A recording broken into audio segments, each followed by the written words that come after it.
안녕하십니까. 이병관 건축사입니다. 2025년 제1회 건축사 자격시험 문제 구조계획 3교시죠. 구조계획 해설을 진행하도록 하겠습니다. 이번에 출제된 건 복합 건축물의 구조계획이 나왔어요. 여기 이제 계단이 있고요. 그 다음에 콘크리트 구조물이 이렇게 있고요. 그 다음에 이쪽에 계단이 있고, 그 다음에 밑쪽으로 이렇게 철골 형태가 나왔고요. 여기서부터 여기까지 20m, 10m, 10m죠. 그 다음에 철골 부재는, 철골은 이쪽으로 32.1m, 여기서부터 여기까지 32.1m, 그 다음에 여기서 여기까지 18m 나왔어요. 자, 형태상 보면은 이제 이쪽이 승강기하고 코어가 있다고 보여지고요. 그 다음에 또 이쪽이 승강기가, 계단만 있죠. 계단만 있는데, 문제 조건에 있다 보면 알겠지만, 일단은 이제 여기서, 기둥의 위치가, 제한폭보다 좀 가깝게 형성이 되는 것들이 있다라는 것도 참고할 필요가 있고요. 상층부와 하층부의 구조 형식과 방향축이 다르다라고 나와 있고요. 다른 지상 3층 건축물을 신축하고자 한다. 계획적 측면과 구조 합리성을 고려해서 첫 번째 지붕구조 평면도. 지붕구조 평면도니까 이제 문제 조건은 제일 먼저 나와야 되는 거는 일단 문제 조건이 일단 출제되어야 될 것 같고요. 그 다음에 이제 2번 지상 3층 구조 평면도. 지상 3층 구조 평면도니까 콘크리트 구조, RC 구조가 이제 포현돼야 될 것 같고요. 그 다음에 기초구조 평면도. 요거 이제 수험생들이 많이 까다로워했어요. 그 다음에 AA 부분 단면도를 작성하라고 이렇게 나와 있네요. 그래서 이런 것들을 이제 내용들 한번 확인을 하시고요. 그 다음에 계획 조건 한번 볼까요? 계획 조건 보시면 일단 문제 조건에서 계획 조건은 특별한 건 없는데요. 그래도 일단 계획 조건에서 보시면 철근 콘크리트조와 그 다음에 강구조 이 두 개로 나누어져 되어 있고요. 그 다음에 3계층이니까 이렇게 되어 있는데 이쪽이 이제 RC 구조고요. 그 다음에 이쪽이 이제 스틸 구조죠. 영역은 기초에서 3층 바닥까지, 그러니까 3층, 1층, 3층 바닥까지, 이쪽까지 이제 그 철근 콘크리트 구조고요. 그 다음에 코어는 다 RC 구조고요. 그 다음에 지상 3층에서 기둥에서 지붕까지, 그러니까 기둥에서 지붕까지 여기서는 스틸 구조로 형성이 되어 있다고 나와 있네요.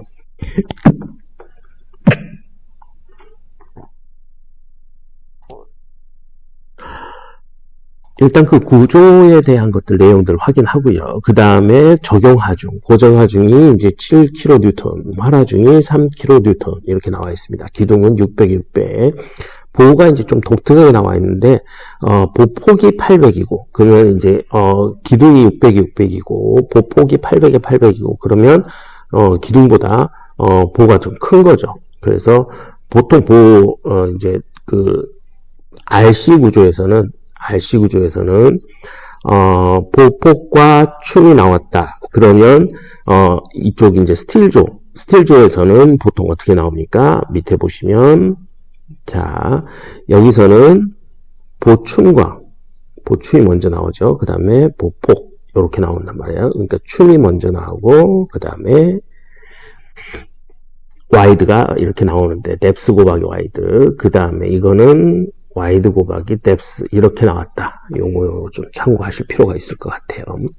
그 다음 슬라브 두께는 210이고 지붕 플레이트는 200 나와 있네요. 200 상당히 두껍죠. 그래서 여기서부터 여기까지 200이고 골데크가 간다. 골데크는 이제 뒤쪽에 문제가 조건이 나와요. 재료는 콘크리트, 철근, 그 다음에 강제에 관련된 이제 강도에 대한 것들을 써놨고요. 제시된 부재계획은 계략적 해설 결과를 반영했다라는 거는 일반적으로 써도 큰 문제 없다라는 거고요. 기초판 선정을 위한 각 층의 유효바닥 면적은 2,400이 이제 전체 유효바닥 면적으로 보여요. 그래서 지상 1층, 2층, 3층, 지붕층까지 다 합했을 때의 바닥판 면적이 2,400이다.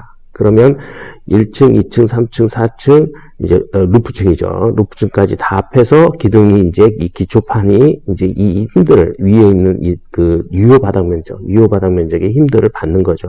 그다음에 반력이 형성되고요. 거기에 뭐가 들어가는 겁니까? 활하중과 그 다음에 고정 하중이 들어가는 거죠. 강제보 단면 기여예요. 나오면 이제 800에 300, 600에 400, 300에 150 이렇게 나오면 어떻게 풀으라고 그랬어요? 자, 20배 해서 요거 이제 16m를 지지하는 거죠. 그 다음에 요건 12m 지지하는 거고 6m 지지하는 거고. 그럼 간단하게 봤을 때 이렇게 되어 있을 때, 여기서 이런 식으로 되어 있을 때, 여기서 18m라. 그러면 이쪽에서 이쪽으로 가는 거는 A밖에 쓸 수가 없죠. 그 다음에 여기서 여기 가는 게 A를 썼으면 이쪽은 B를 쓸 수밖에 없나? 아니죠. A를 써야죠. 이게 이제 800짜리가 와서 붙는데 여기서 600짜리가 받아줄 수는 없잖아요. 그래서 이쪽하고 이쪽은 A를 썼을 거다라고 일단 이제 검토는 일단 우리가 할 수 있는 거네요. 자, 3번 고려사항 좀 신경 써서 봐야 될 것 같아요. 3번 고려사항. 구조부재는 경제성, 시공성, 공간 활용성들을 고려해서 합리적으로 계획한다. 크게 무리하지 않게 계획하라 이런 뜻이고요. 코어에는 기둥을 놓지 마라 라는 뜻이고요. 그 다음에 코어부의 기초는 고려하지 않는다. 요게 이제 코어부까지 기초를 하면 기초판에 대한 해석이 이제 틀려질 수가 있으니까 일단 기초판 크기를 산정하는데 이제 코어부 기초는 고려하지 마라 이렇게 나와 있네요. 강구조형의 구조계획 보면요. 기둥 개수는 주어진 한 개를 포함해서 8개다. 주어진 게 어디 있어요? 우리가 문제 조건에서 보면 어디에 나와 있습니까? 이쪽에 강제기둥에서 이렇게 주어졌어요. 그래서 요거 빼고 하나, 둘, 셋, 넷, 다섯, 여섯, 일곱, 여덟 이렇게 보여지고요. 그러다 보면 이제 여기서부터 여기까지 치수가 범위 내 이제 9m 이하로 떨어질 수가 있죠. 문제 조건에서 이제 나오겠지만 이렇게 푼 사람도 있어요. 가운데다 하나 박는 것도 대안일 수 있죠. 앞에 내용 다시 한번 볼까요? 네. 지붕 구조에서 개수는 한 개를 포함해서 8개라고 나와 있으니까 하나, 둘, 셋, 넷, 다섯, 여섯, 일곱, 8개 이런 식으로 풀 수도 있다. 라고 제가 아까 말씀드렸어요. 그래서 가운데다 기둥을 받는 경우가 가장 일반적이긴 한데 캔틸레버가 있어서 조금 신경을 써야 되는 부분이 있습니다. 지상 3층은 외주부에만 기둥이 있는 무주공간이다. 내부에 기둥이 없다. 근데 이제 18m예요. 자, 기둥 중심 거리가 9에서 10이라고 나왔는데 18m에 기둥을 박을 수 없다고 되어 있단 말이에요. 이거는 문제 오류일까요? 관연도에 이런 문제가 나왔었는데 또 이런 문제가 나오네요. 그러면 보십시오.